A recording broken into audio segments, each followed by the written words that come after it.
Supreme court के आईनी bench में फौजी अदालतों में सिविलियंस के ट्रायल के फैसले के खिलाफ अपील की समाअत के इख्तिताम पर हफीजुल्लाह नियाजी रोस्ट्रम पर आ गए। हफीजुल्लाह नियाजी ने कहा कि मेरे बेटे को जेल तो मुंतकिल कर दिया, लेकिन सलूक आम कैदियों वाला नहीं हो रहा। अदालत ने पंजाब हुकूमत से फौजी अदालतों से सजा याफ्ता मुजरिमान से मुतालिक रिपोर्ट तलब कर ली है। बेंच ने इस्तफसार किया, बताया जाए कि जेल मुंतकिल होने वालों के साथ जेल मैनुअल के मुताबिक सलूक हो रहा है या नहीं। जस्टिस मुसरत हिलाली ने रिमार्क्स दिए कि सुप्रीम कोर्ट ने तो हुक्म की जेल मैनुअल के मुताबिक सलूक का दिया था, पंजाब और वफाकी हुकूमत अदालती हुक्म को नहीं मान रहे। हफीजुल्लाह नियाजी ने कहा कि फौजी अदालतों से सजा पाने वाले 22 मुजरिमान को लाहौर जेल में हाई सिक्योरिटी जोन में रखा गया है। इन 22 लोगों के साथ जेल मैनुअल के तहत सलूक नहीं किया जा रहा। जस्टिस मोहम्मद अली मजहर ने रिमार्क्स दिए कि ये अंडर ट्रायल कैदी नहीं है। अब्दुल कयूम सिद्दीकी हमारे साथ लाइन पर मौजूद हैं। अब्दुल कयूम, बताइएगा मजीद क्या डिटेल्स हैं? जी, अब मिलिट्री कोर्ट्स के जरिए ट्रायल के खिलाफ इंट्रा कोर्ट अपीलों की समाअत आईनी बेंच ने कल तक के लिए मुलतवी कर दी है और आईनी बेंच के सरबराह ने ये कहा है कि कल जो है वो बाकी तमाम मुकदमात डिलिस्ट किए जाते हैं और अदालत इन्हीं को सुनेगी। आज जो है वो आईनी बेंच को जो है वो समाअत के इख्तिताम पर हफीजुल्लाह नियाजी रोस्ट्रम पर आया। उन्होंने कहा कि अदालत ने शफ़क़त फरमाई, जिसके बाद फौजी अदालतों ने फैसले सुनाए और फौजी अदालतों से सजा पाने वाले 22 मुजरिमान को लाहौर की जेल में हाई सिक्योरिटी जोन में रखा गया। उन्हें जेल मैनुअल के तहत उनके साथ बर्ताव जो है वो नहीं किया जा रहा।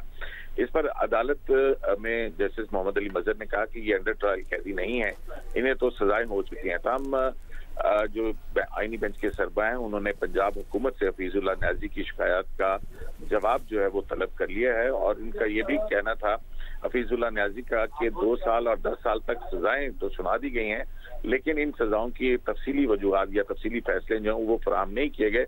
इस पर जस्टिस मोहम्मद अली मजहर ने कहा कि वो अपनी बारी पर इस हवाले से जो है वो अदालत में अपने दलाइल दें।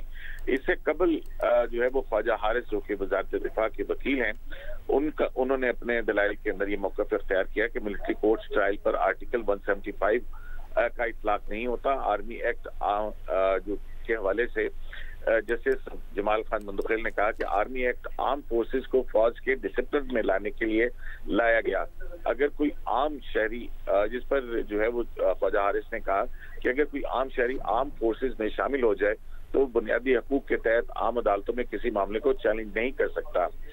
जस्टिस जमाल मंदुखेल ने इस पर कहा कि हमारे मुल्क में 14 साल तक मार्शल लॉ भी नाफिज रहा, जबकि ख्वाजा हारिस का कहना था कि आर्म फोर्सेस के फराइज की अंजाम दही में कोई शहरी मुदाखलत करे तो भी आर्मी एक्ट का उस पर इतलाक होता है। इस पर जस्टिस जमाल मंदुखेल ने कहा कि फर्ज करें कि एक चेक पोस्ट पर आम शहरी जाने की कोशिश करता है तो क्या ये भी आर्म फोर्सेस के फराइज में खलल डालने के मुतरादिफ होगा। जस्टिस जमाल मंदुखेल का कहना था कि आपके दलाइल से तारीफ इतनी वसी होती जा रही है कि सबको फिर शामिल कर लिया जाएगा। जिस पर जस्टिस मोहम्मद अली मजहर ने कहा कि इस केस के 2 हिस्से हैं। एक हिस्सा आर्मी एक्ट की शिकों को कलअदम करार देने से मुतालिक है, जबकि दूसरा हिस्सा सिविलियन का फौजी अदालतों में ट्रायल से मुतालिक है। जिस पर जस्टिस मुसरत हिलाली जो है उन्होंने कहा कि जस्टिस जमाल मंदुखेल का सवाल बहुत अहम है, किसी चेक पोस्ट पर सिविलियन का तनाजा हो जाए तो ट्रायल कहाँ होगा। जस्टिस मोहम्मद अली मजहर ने कहा कि आर्मी एक्ट का निफाज किन जुराइम पर होगा, इसका जवाब आर्मी एक्ट में मौजूद है। जिस पर जस्टिस मुसरत हिलाली ने कहा कि इख्तियारात को वसी करके सिविलियन का ट्रायल हो रहा है। सवाल ये है कि सिविलियन का ट्रायल हो सकता है या नहीं हो सकता है। तमाम अदालती वक्त खत्म होने पर समाअत जो है वो कल तक के लिए मुलतवी कर दी गई। शुक्रिया अब्दुल कयूम सिद्दीकी अपडेट करने के लिए।